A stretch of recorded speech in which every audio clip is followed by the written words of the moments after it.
Okay, now we're on chapter 19, The Master and His Injured Arm, and we are on Saturday, February 2nd, 1884, on page 386. Those who are eternally free do not have to enter worldly life. Their desire for enjoyment has been satisfied from their very birth. At 5 o'clock in the afternoon, Dr. Madhusudan arrived. When he prepared the bandage for the master's arm, because he had just broken his arm, Sri Ramakrishna laughed like a child and said, "You are Madhusudan," and that is a name of Krishna. Oh, let me get a little closer here. I'm so wretchedly short. Okay, so he's both referring to Krishna and to the doctor. You are the Madhusudan of both this world and the next. Dr. Madhusudan, smiling. I only labor under the weight of my name. Master, smiling. Why is the name such a trifling thing? God is not different from his name. Satyabhama tried to balance Krishna with gold and precious stones, but he could not do it. Then Rukmini put a tulsi leaf with the name of Krishna on the scales, and that balanced the Lord. The doctor was ready to bandage the master's arm. A bed was spread on the floor, and the master, laughing, lay down upon it. He said, intoning the words, "Ah, this is Radha's final stage, but Brinde says, who knows what is yet to be?" The devotees were sitting around the master. He sang, "The gopis all were gathered about the shore of the lake." Sri Ramakrishna laughed, and the devotees laughed with him. After his arm was bandaged, he said, "I haven't very much faith in your Calcutta physicians." When Shambhu became delirious, Dr. Sarvadikari said, "Oh, it is nothing. It is just grogginess from the medicine." And a little while after that, Shambhu breathed his last. Oh, Shambhu Malik actually died in 1877. There you go. It was evening, and the worship in the temples was over. A few minutes later, Adhar arrived from Calcutta to see the master. Mahima Charan, Rakhal, and M were in the room. "Adhar, how are you?" Master, affectionately, "Look here. My arm hurts." Smiling, "You don't have to ask me how I am." Adhar sat on the floor with the devotees. The master said to him, "Please stroke here gently." Adhar sat on the end of the couch and gently stroked Sri Ramakrishna's feet. The master conversed with Mahima Charan. "Master, it will be very good if you can practice unselfish love for God. A man who has such love says, 'O Lord, I do not seek salvation, fame, wealth, or cure of disease. None of these do I seek. I only want thee.' Many are the people who come to a rich man with various desires.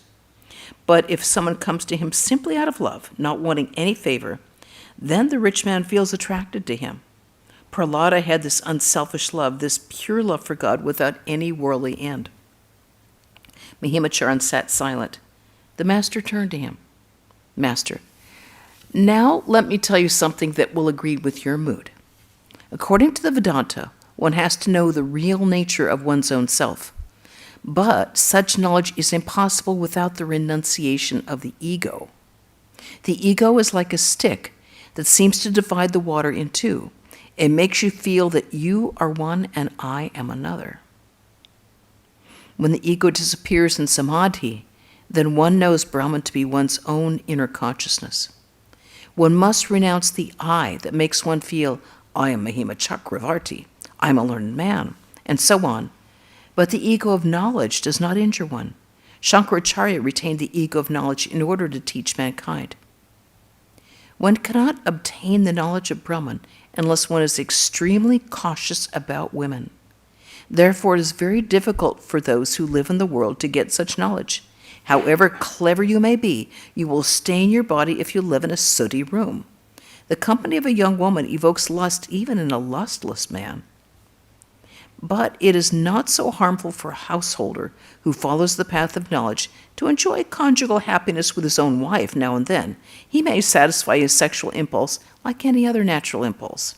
Yes, you may enjoy a sweetmeat once in a while. Mahima Charan laughs. It is not so harmful for a householder, but it is extremely harmful for a sannyasi. He must not even look at the portrait of a woman. A monk enjoying a woman is like a man swallowing the spittle he has already spat out. A sannyasi must not sit near a woman or talk to her, even if she is intensely pious. No, he must not talk to a woman, even though he may have controlled his passion. A sannyasi must renounce both lust and greed. He must not look even at the portrait. He must not touch gold, a portrait of a woman. So he also must not touch gold, that is to say, money. It is bad for him to keep money even near him, for it brings in its train calculation, worry, insolence, anger, and such evils. There is an instance in the sun. It shines brightly. Suddenly a cloud appears and hides it. That is why I didn't agree to the Marwaris depositing money for me with Hridai. I said, no, I won't allow even that. If I keep money near me, it will certainly raise clouds. Why all these strict rules for a sannyasi? It is for the welfare of mankind, as well as for his own good. A sannyasi may himself lead an unattached life and may have controlled his passion, but he must renounce lust and greed to set an example for the world. A man will have the courage to practice renunciation if he sees 100% renunciation in a sannyasi. Then only will he try to give up lust and greed. If a sannyasi does not example, then who will? One may lead a householder's life after realizing God. It is like churning butter from milk and then keeping the butter in water. Janaka led the life of a householder after attaining Brahmajnana. Janaka fenced with 2 swords, one of jnana and the other of karma. The sannyasi renounces action. Therefore, he fences with 1 sword only, that of knowledge. A householder endowed with knowledge, like Janaka's, can enjoy fruit from the tree and from the ground. He can serve holy men, entertain guests, and do other things like that. I said to the Divine Mother, "Oh, Mother, I don't want to be a dry sadhu." After attaining Brahmajnana, one does not have to discriminate even about food. The rishis of olden times, endowed with knowledge of Brahman and having experienced divine bliss, ate everything, even pork.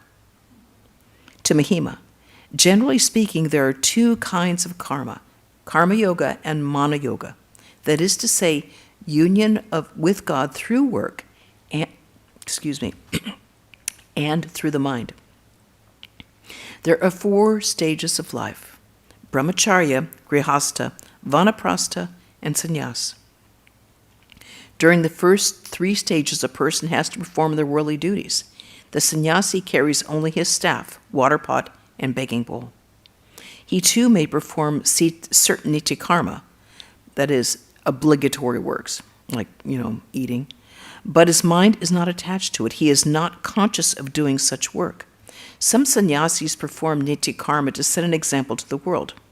That is, they are like building a house or doing something for the welfare of the world. If a householder or a person belonging to some other stages of life performs actions without attachment, then they are united with God through such action. This is what we call karma yoga. In the case of a Paramahamsa, like Shukadeva, all karmas, all puja, japa, tarpan, sandhya, and so forth, drop away.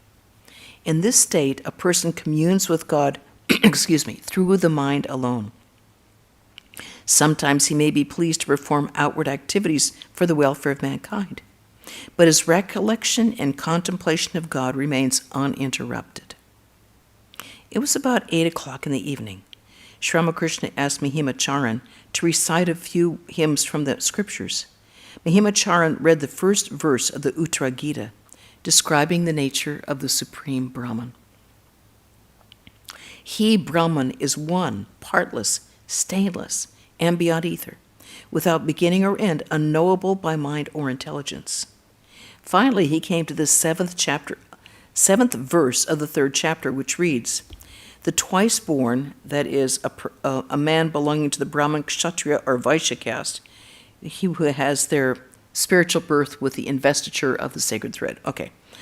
The twice-born worships the deity in fire. The munis, that is, the great seers and sages, contemplate him in the heart. People of limited wisdom see him in his image, and the yogis who have attained same-sightedness behold him everywhere. No sooner did the master hear the words, the yogis who have attained same-sightedness, than he stood up and went into samadhi, his arm supported by the splint and bandage. Speechless, the devotees looked at this yogi who had himself attained the state of same-sightedness. After a long time, the master regained consciousness of the outer world and took his seat. He asked Mahima to recite verses describing the love of God. The latter recited from the Narada Pancharatra. What need is there of penance if God is worshipped with love? What is the use of penance if God is not worshipped with love? What need is there of penance if God is seen within and without? And what is the use of penance if God is not seen within and without? O Brahman, O my child, cease from practicing further penances. Hasten to Shankara, the ocean of heavenly wisdom. Obtain from him the love of God, the pure love praised by devotees, which snaps in twain the shackles that bind you to the world. Master, ah. On hearing these verses, the master was about to go again into an ecstatic mood, but he restrained himself with effort. Mahima read from the Yati Panchaka. I am she, the Divine Mother, in whom the illusion of the universe of animate and inanimate objects is seen, as in magic, in whom the universe shines, being the play of her mind. I am she, the embodiment of consciousness, who is the self of the universe, the only existence, knowledge, and bliss. When the master heard the line, I am she, the embodiment of consciousness, he said with a smile, whatever is in the microcosm is also in the macrocosm. Next, Mahima read the 6 stanzas on nirvana. Om. I'm neither mind, intelligence, ego, nor chitta, neither ears nor tongue, nor senses of smell and sight, nor am I ether, earth, fire, water, or air. I am pure knowledge and bliss. I am Shiva. I am Shiva. I'm neither the prana nor the 5 vital breaths, neither the 7 elements of the body nor its 5 sheaths, nor hands, nor feet, nor tongue, nor organs of sex and voiding. I am pure knowledge and bliss. I am Shiva. I am Shiva. Neither loathing nor liking have I, neither greed nor delusion. No sense have I of ego or pride, neither dharma nor moksha. Neither desire of the mind nor object for its desiring. I am pure knowledge and bliss. I am Shiva. I am Shiva. Neither right nor wrongdoing am I, neither pleasure nor pain, nor the mantra, the sacred place, the Vedas, the sacrifice. Neither the act of eating, the eater, nor the food. I am pure knowledge and pure bliss. I am Shiva. I am Shiva. Death or fear I have none, nor any distinction of caste. Neither father nor mother, nor even a birth have I. Neither friend nor comrade, neither disciple nor guru. I am pure knowledge and bliss. I am Shiva. I am Shiva. I have no form or fancy. The all-pervading am I. Everywhere I exist, yet I am beyond the senses. Neither salvation am I, nor anything that can be known. I am pure knowledge and bliss. I am Shiva. I am Shiva. Every time Mahima repeated, I am Shiva, the master rejoined with a smile, not I, not I.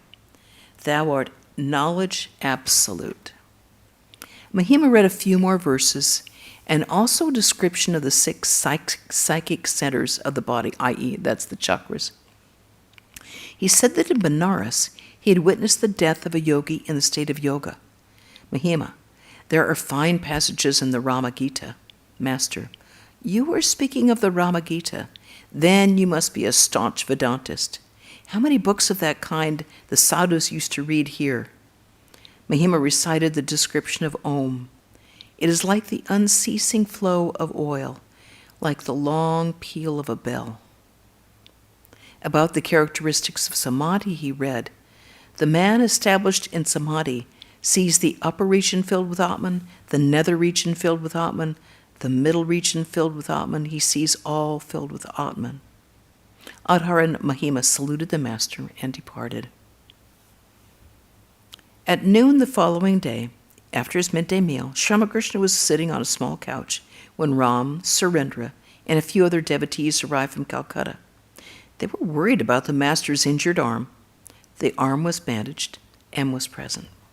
Master to the devotees, the mother has put me in such a state of mind that I cannot hide anything from anyone. Mine is the condition of a child. Rakhal doesn't understand it. He covers my injured arm, wrapping my body with a cloth, lest others should see my injury and criticize me. He took Dr. Madhu aside and reported my illness, but I shouted and said, "Hello, where are you, Madhusudan? Come and see, my arm is broken." I used to sleep in the same room with Mathur and his wife. They took care of me as if I was their own child. I was then passing through a state of divine madness. Mathur would ask me, "Father, do you hear our conversation?" "Yes," I would reply. Once Mathur's wife became suspicious of his movements and said to him, "If you go anywhere, he," that's Sri Ramakrishna, "must accompany you." One day Mathur went to a certain place and asked me to wait downstairs. He returned after half an hour and said to me, "Come, Father, let us go now. The carriage is waiting." When Mathur's wife asked me about it, I reported the thing correctly. I said to her, "We went to a certain house." He told me to stay downstairs, and himself went upstairs. He came down after half an hour, and we left the place. Of course, she understood the thing in her own way. The partner of Mathur's estate used to take fruits and vegetables stealthily from the temple garden. When the other partners asked me about it, I told them the exact truth. And now we come to a different day. Is there any question or comment on this section that we've read? Sarah, I see that you're here today too. That's nice. Any comments, arguments? I have a question on Thakur remarked something about the microcosm being like the macrocosm. Yes. Can you put some words to that? It's a very interesting statement. Swamiji talks about it extensively in the Complete Works, and it might be in Jnana Yoga, but I can't quite remember where it is in the Complete Works. I think it's Jnana Yoga. But the fact that everything within us has its corresponding features in the outside cosmos. And that, I think, that was the purport of that. So, anything particular about that? I was struck that he said that at that time, because I couldn't quite see the what brought it to his attention. But yeah, same. I think it was the song about the Divine Mother that struck that within him. Yeah. Maybe that's something to contemplate. Well, the fact that the mother is seen as both within us and without us, that she is not only within us as our real self, whether we call that Atman or Shakti or Divine Mother, but also that she is everything that exists. Just as Brahman is in everything that exists, another way of seeing it is that everything that exists is the Divine Mother herself, who is herself creator and created. I think that might be the connection there. Does that make any sense, Ganga? Yes, that's a very beautiful thought. Something to think about when things seem to be going crazy. It's like, well, that's Mother that's Mother dancing, all right. Sometimes she dances with her cleats on the shoes, but that's what's going on. Okay, so we move on to Sunday, February 24th, 1884. Sri Ramakrishna was resting in his room after his midday meal, and Mani Malak was sitting on the floor beside him when M arrived. M saluted the master and sat down beside Mani. The master's injured arm was bandaged. Master to M, "How did you come?" M, "I came as far as Alam Bazar in a carriage, and from there I walked." Manilal, "Oh, he is so hot." Master with a smile, "This makes me think that there are not mere fancies of my brain. Otherwise, why should these Englishmen take so much trouble to come here?" And by Englishmen, he means the educated sort of upper middle class Indians who got a Western education, that their education came from the English and they've begun to think in Western terms. Sri Ramakrishna began to talk to them about his health and his injured arm. Master, now and then I become impatient about my arm. I show it to this or that man and ask him whether I shall get well again. That makes Rakhal angry. He doesn't understand my mood. Now and then I say to myself, let him go away. Again I say to the mother, Mother, where will he go? Why should he burn himself in the frying pan of the world? This childlike impatience of mine is nothing new. I used to ask Mathur Babu to feel my pulse and tell me whether I was ill. Well, where then is my faith in God? Once I was going to Kamarpukur in a bullock cart when several persons came up to the cart with clubs in their hands. They looked like highwaymen. I began to chant the name of the gods. Sometimes I repeated the names of Rama and Durga, and sometimes Om Tat Sat. In case one failed, the other would work. To M. Can you tell me why I'm always so impatient? M. Your mind, sir, is always absorbed in samadhi. You've kept a fraction of it on your body for the welfare of the devotees. Therefore, you feel impatient now and then for your body's safety. Master, that is true. A little of this mind is attached to the body. It wants to enjoy the love of God and the company of the devotees. Mani Malak told the master about an exhibit that was held in the Calcutta. He described a beautiful image of Jashoda with a baby Krishna on her lap. Sri Krishna's eyes filled with tears. On hearing about Jashoda, the embodiment of maternal love, his spiritual consciousness was kindled and he wept. Manilal, if you were not unwell, you could visit the exhibition in the Maidan. Master to M and the others. I shan't be able to see everything even if I go. Perhaps my eyes will fall on some certain thing and I shall be unconscious. Then I shall not be able to see the rest. I was taken to the zoological garden. I went into samadhi at the sight of the lion, for it is the carrier of mother, and awakened in my mind the consciousness of the mother herself. In that state, who could see the other animals? I had to return home after seeing only the lion. Hence, Jadu Malak's mother first suggested that I go to the exhibition and then said I should not. Mani Malak, about 65 years old, had been a member of the Brahmo Samaj for many years, and Sri Ramakrishna gave him instruction that would agree with his mood. Master, Pandit Jai Narayan had very liberal views. I visited him once and liked his attitude, but his sons wore high boots. I.e., by that, it's like they're English educated, because Indians are not going to be wearing high boots. They're going to be either going barefoot or wearing like wooden sort of sandals, wooden pieces with little things for your toe to stay in, not high boots. Because boots, you're not going to be taking your shoes off on and off all the time. He told me he intended to go to Benares and live there, and at last he carried out his intention. For later on, he did live in Benares and he died there. When one grows old, one should retire like Jai Narayan and devote oneself to the thought of God. What do you say? Mandila, true, sir. I don't relish the worries and troubles of the world. Master, Gauri used to worship his wife with offerings of flowers. All women are manifestations of the Divine Mother. To Mandilal, please tell them that little story of yours. Mandilal, smiling. Once several men were crossing the Ganges in a boat. One of them, a pundit, was making a great display of his erudition, saying that he had studied various books, the Vedas, the Vedanta, and the 6 systems of philosophy. He asked a fellow passenger, do you know the Vedanta? No, revered sir. The Sankhya and the Patanjala? No, revered sir. Have you read no philosophy whatsoever? No, revered sir. The pundit was talking in this vain way, and the passengers sitting in silence, when a great storm arose and the boat was about to sink. The passengers said to the pundit, Sir, can you swim? No, replied the pundit. The passenger said, I don't know the Sankhya or the Patanjala, but I can swim. Master, smiling. What will a man gain by knowing many scriptures? The one thing needful is to know how to cross the river of this world.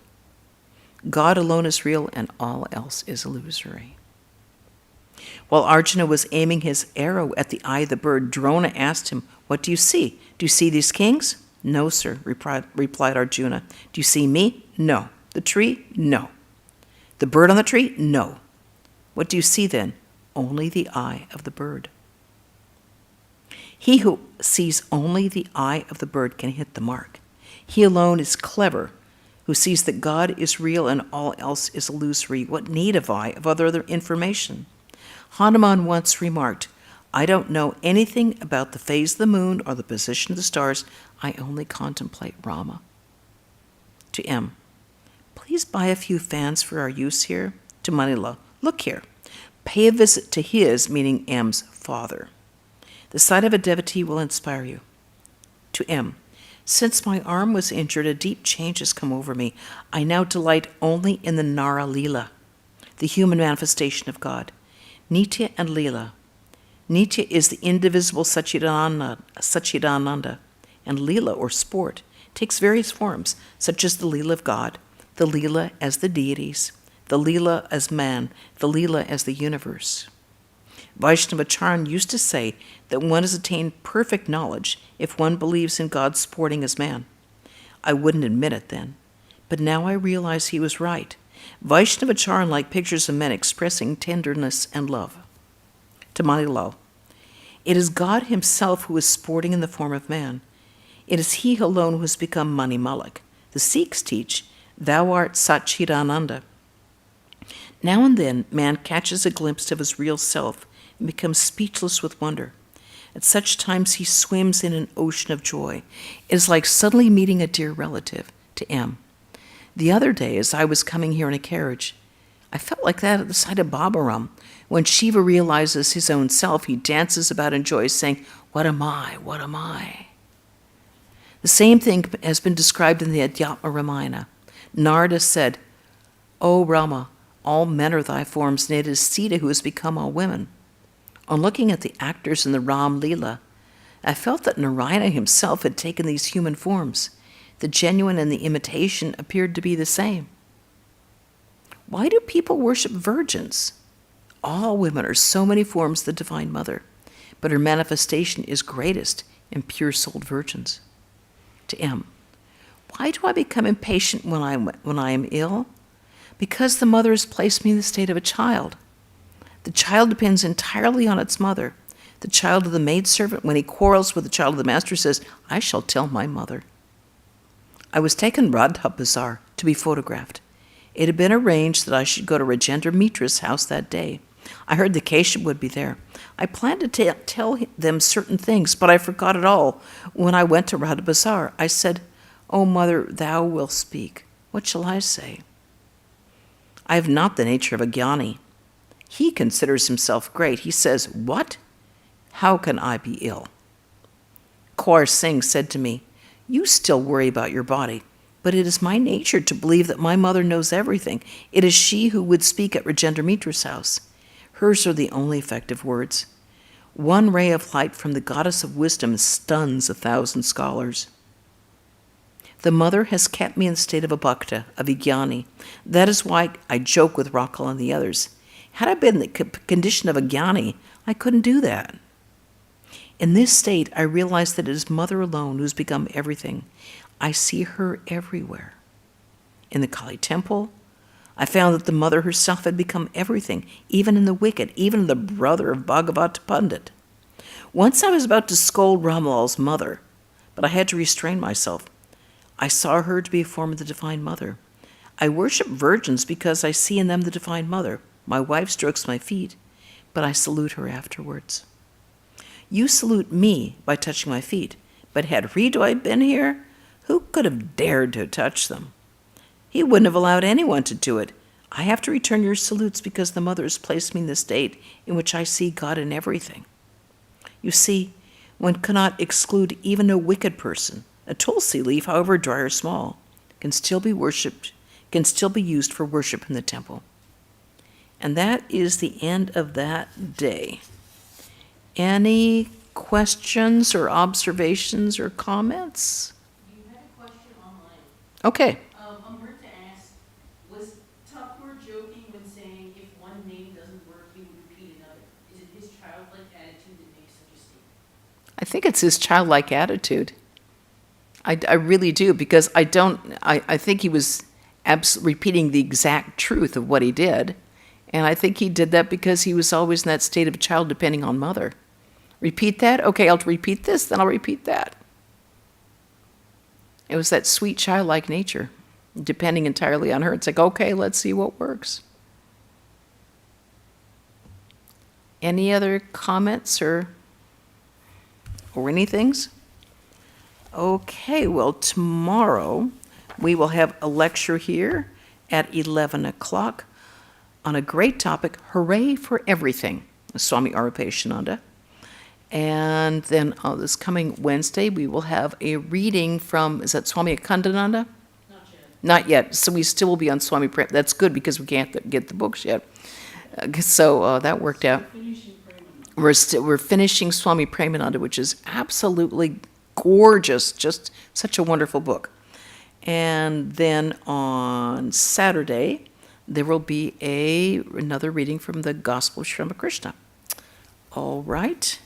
I hope you can join us for anything. And don't forget, tomorrow is October 1st, which means we are coming right into full season for Durga Puja. So get ready, put on your seatbelts. October 21st, please come. If you humanly can do that, it will be a great day of celebration. And Swami Sarvadevananda will do the puja. Oh, oh yes, Karma Yoga Day on the 14th. If you are in the vicinity, please come and join us, because we could definitely use your help. We can have a little fun Karma Yoga Day together. All right, well then I shall close with a chant. Om Shanti Shanti Shanti Hari Om Tat Sat Sri Ramakrishna Arpanamastu. Thank you all for joining. Thank you all for joining. And see you all later. Jama.